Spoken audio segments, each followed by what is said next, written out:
So today we're actually going to be looking at some posts that I've seen on Threads, and it's in relation to Luigi Mangione. Okay.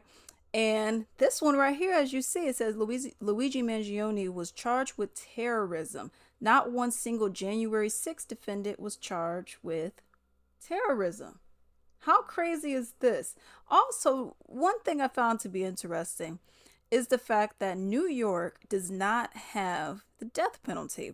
But yeah, that's very interesting. Also, something I'm wondering, Trump had two assassination attempts before he was elected, right?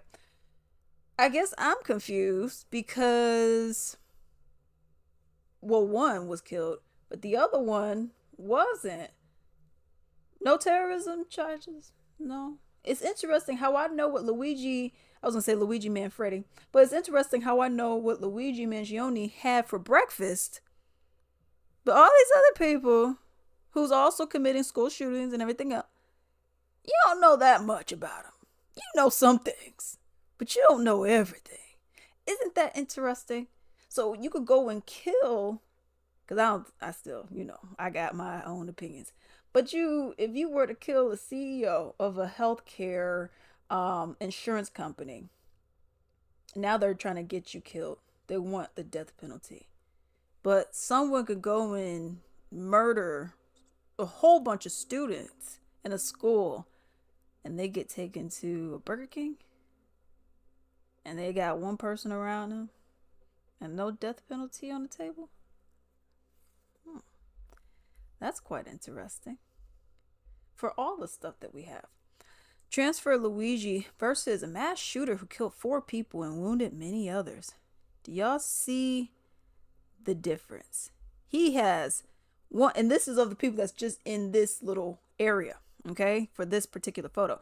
1, 2, 3, 4, 5, 6, 7, 8. Looks like a ninth.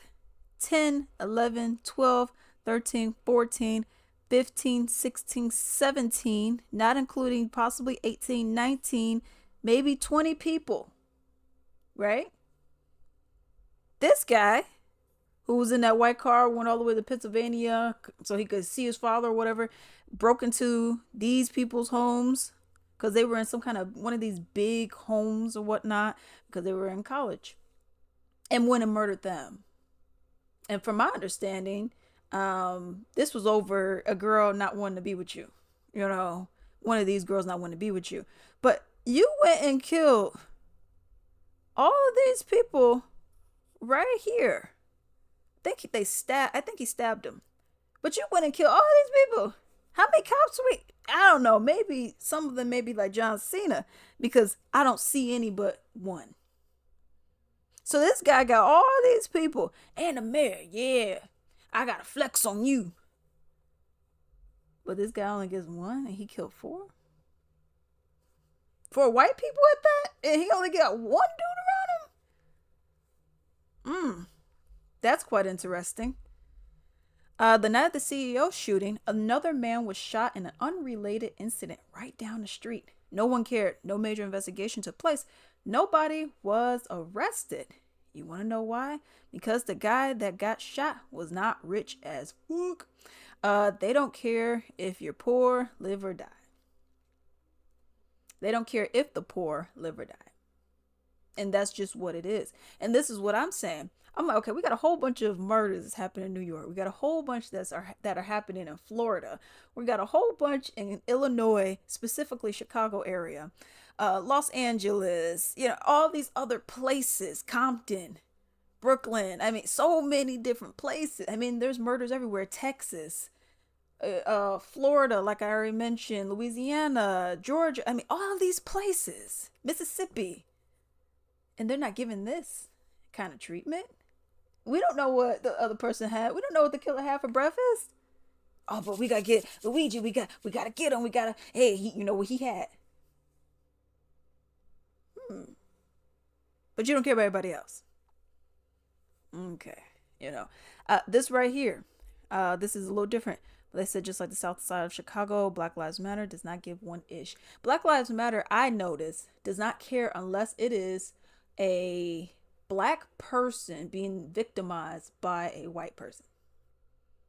That's it. That's why when one different, not a feminist, once I found the history out about that, I said that's not for me.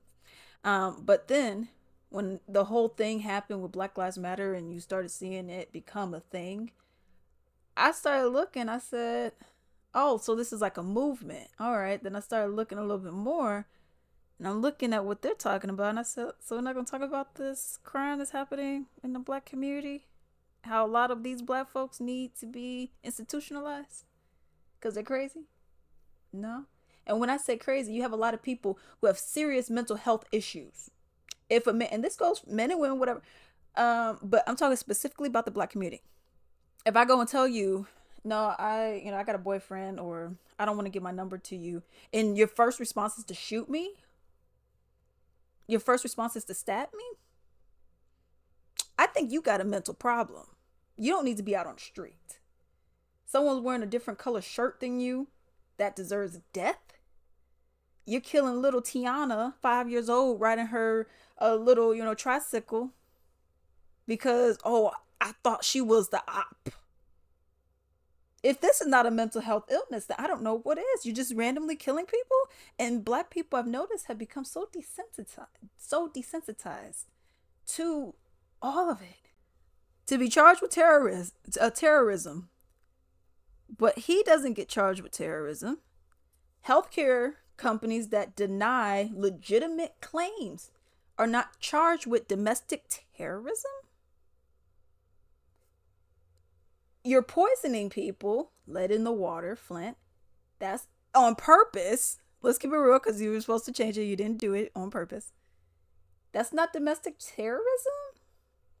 All the chemicals and poison in our food that's causing cancers and different learning disabilities within children.